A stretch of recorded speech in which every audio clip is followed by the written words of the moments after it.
Hello everyone, this is Pastor Blake, and we're continuing our study of Joshua, chapter 6. Now, the first few chapters, remember that Joshua 1 through 5 really only happened over a few days. It wasn't like months and stuff, they were staying there. We see that Joshua sent the spies in chapter 2 to Rahab, and they had to stay there for about 3 days, and then he came back, and then we see that Joshua was telling his leaders to go through the camp, and then they're to stay there for 3 days, and then on the third day they were to cross over and stuff, and then we do see in chapter 4 that they passed over the Jordan during the 10th day of the 10th month, and then now in chapter 5 when they took Passover they were on the 14th day, so there's only about 4 days there. So this is not really a lot of time that's been passed, but a lot of things are happening because the people, like we said earlier in videos, is that the people were now becoming a nation instead of just a people. It was the nation of Israel, not just the people of Israel anymore. And so now they are across the Jordan.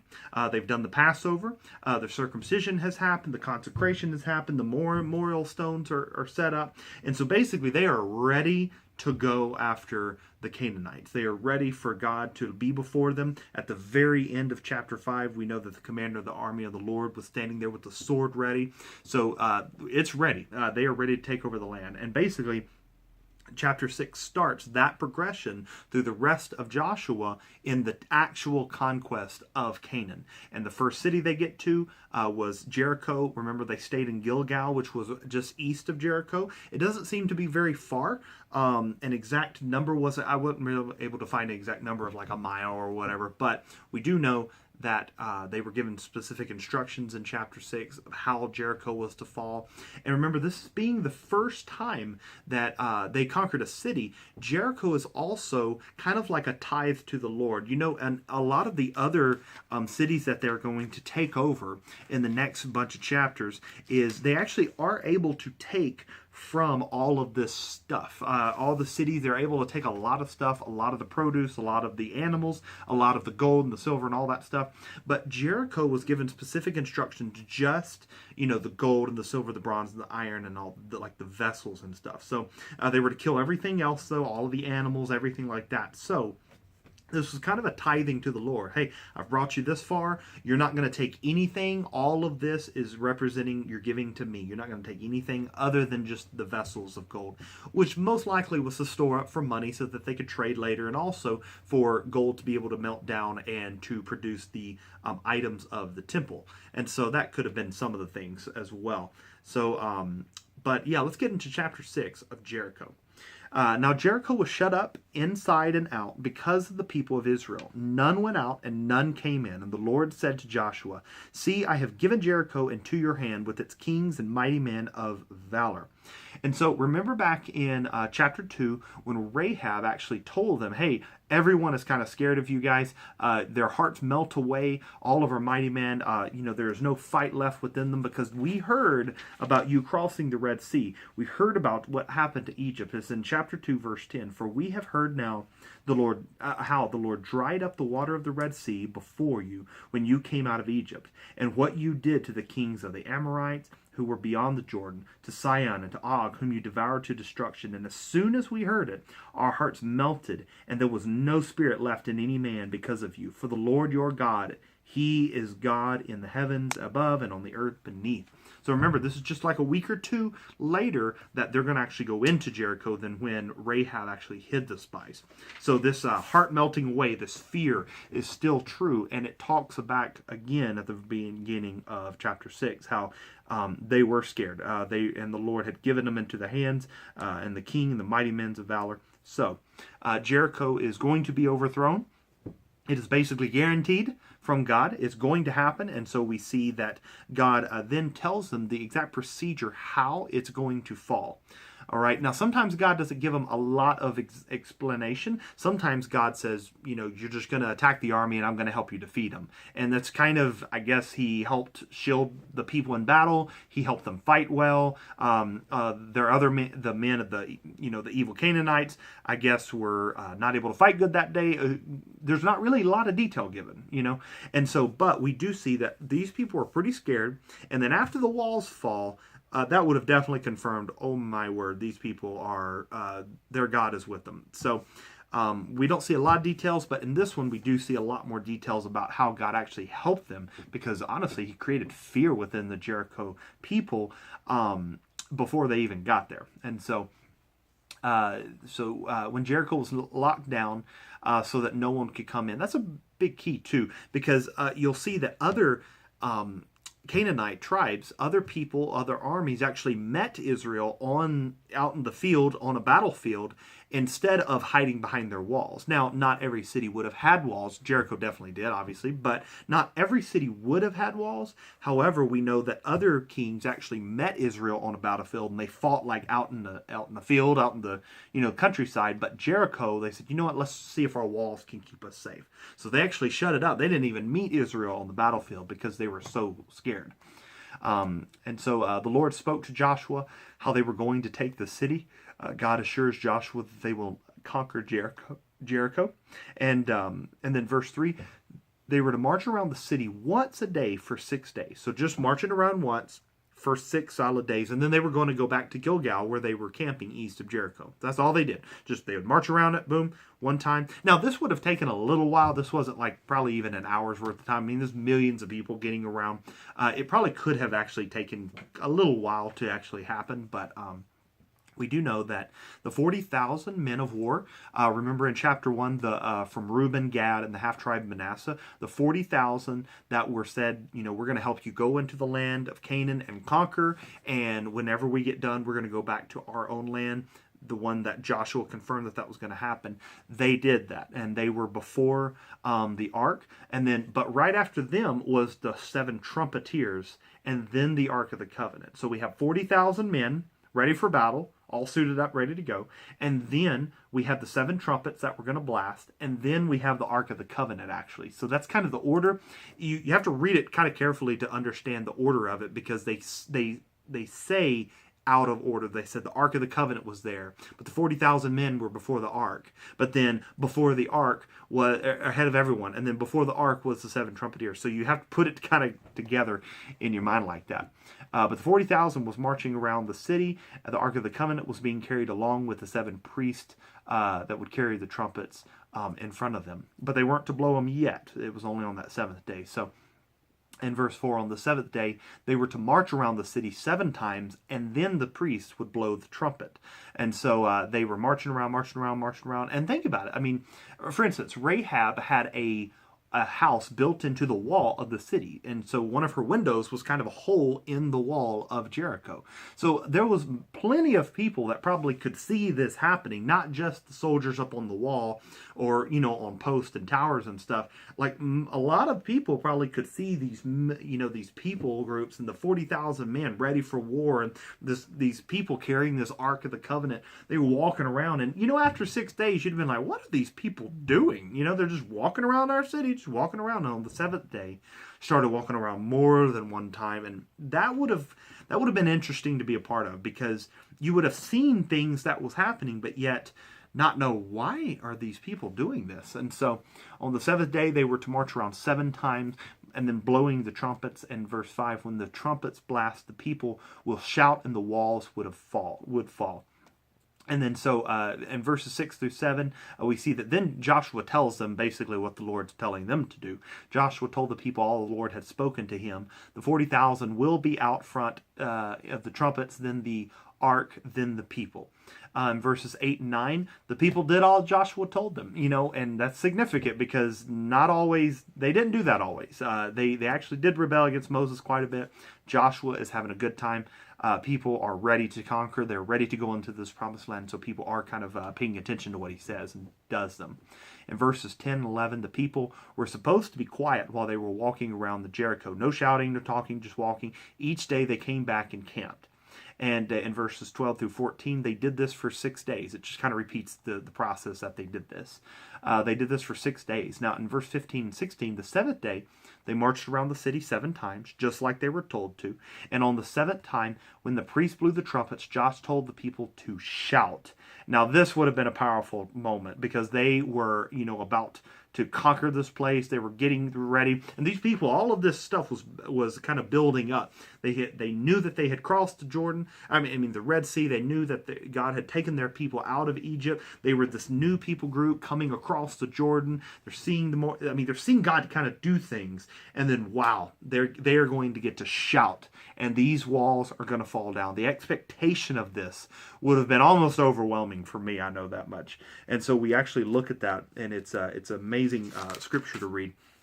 Verses 15, on the seventh day, they rose up early at the dawn of the day and marched around the city in the same manner 7 times. It was only on that day that they marched around the city 7 times. And at the 7th time, when the priests had blown the trumpets, Joshua said to the people, "Shout, for the Lord has given you this city, and the city and all that is within them be devoted to the Lord for destruction." It goes on, and only Rahab is going to be saved. And so this would have been amazing to hear all these people shout, just yelling.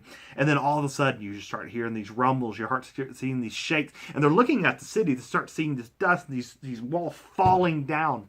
Now, honestly, I don't know how Rahab kind of survived this, because her house was built into the wall. So how did the wall fall down? But yet Rahab was maybe the half of her house fell down. She's just standing there with her family. I would have been scared to death. I mean, think about Rahab and her family. Rahab saying, "Oh, there's the people. Everyone, you need to come and stay with me for a few days," not knowing what exactly was going to happen.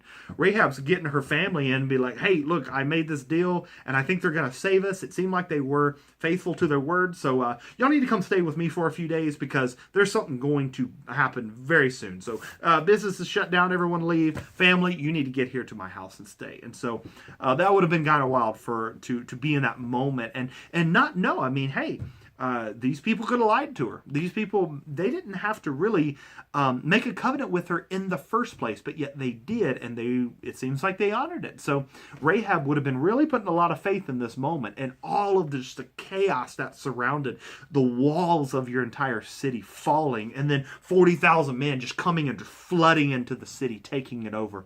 It would have been a lot of chaotic action in that moment, and Rahab was just letting her faith be in the God that she saw was true, and yet God honored it. And so her whole family was saved, and then her lineage actually was able to be in the lineage of Christ himself and King David. And so this lady really transformed exactly what her family's history was going to be known for.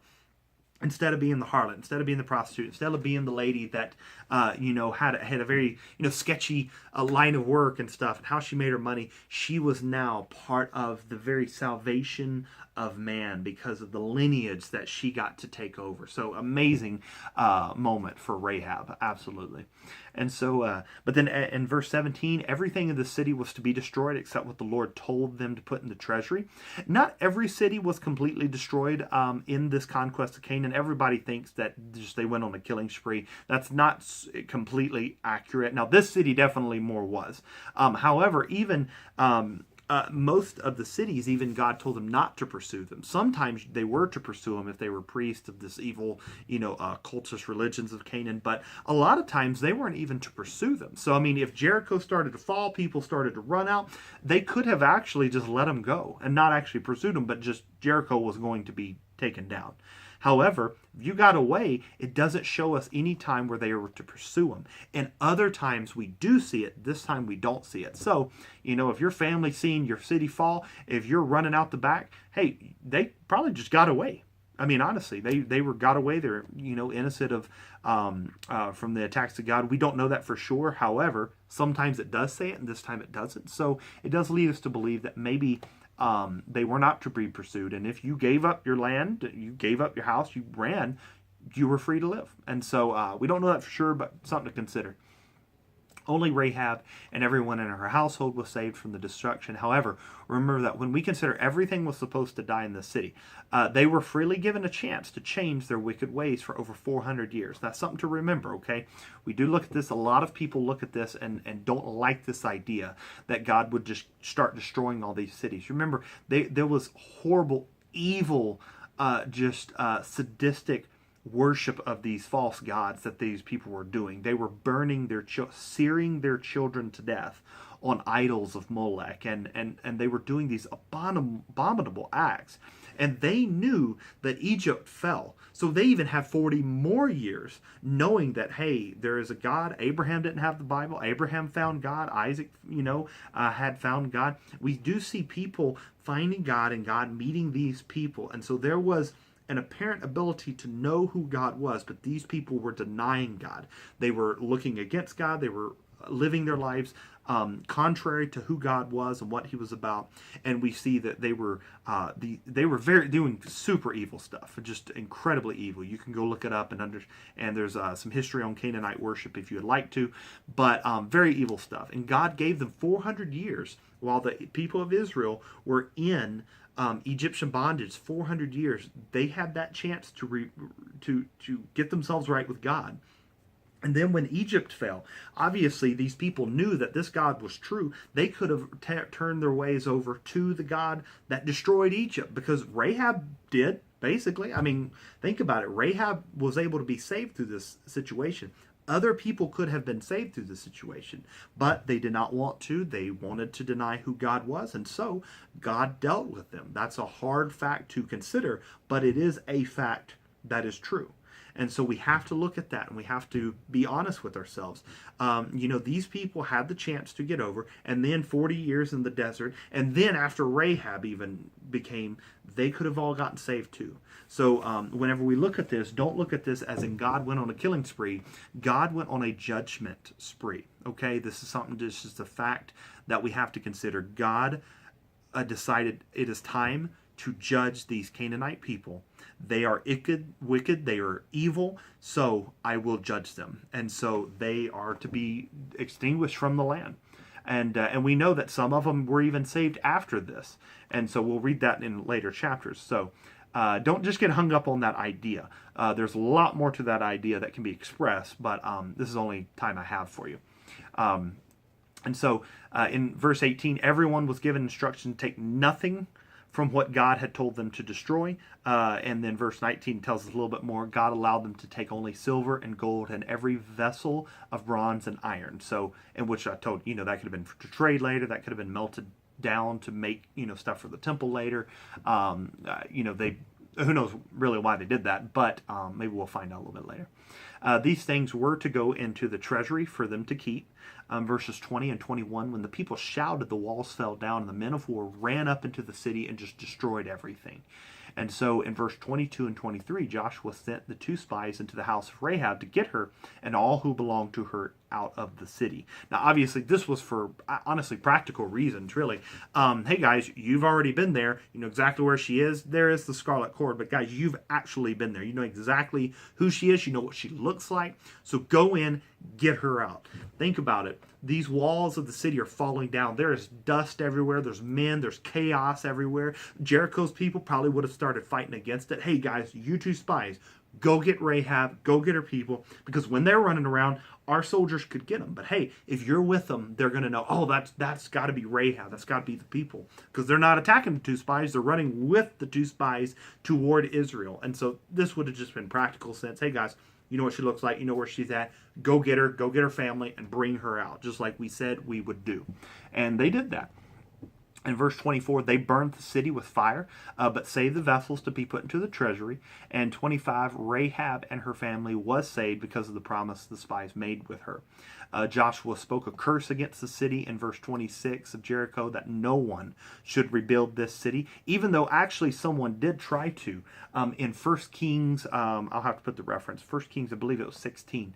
Someone did actually try to rebuild the city of Jericho, or a city within Jericho. And then verse 27, the word about Jericho spread throughout the land.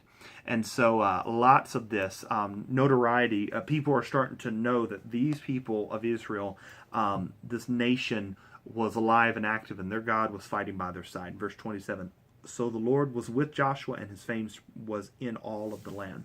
So people know exactly what's going on. Now, in the next chapter, we're not going to get too much into it. However, we do know that even though people were not supposed to take anything from Jericho except a few very specific things for the treasury, someone did take something, and it cost them in their next battle. So tune in next week to chapter 7. Be blessed. Read your Bible.